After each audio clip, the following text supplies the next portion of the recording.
me show you how to replace the buckle on the kilt, Scotchman's kilt. Okay, let's walk with me.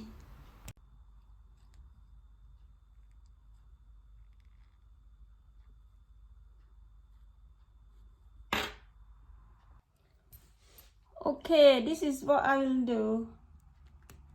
I will unpick this piece of fabric with the old buckle and to replace with the new one.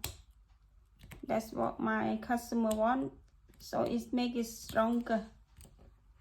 So this one is look very weak and thin, very thin. Okay, I will show you when it's done. All right.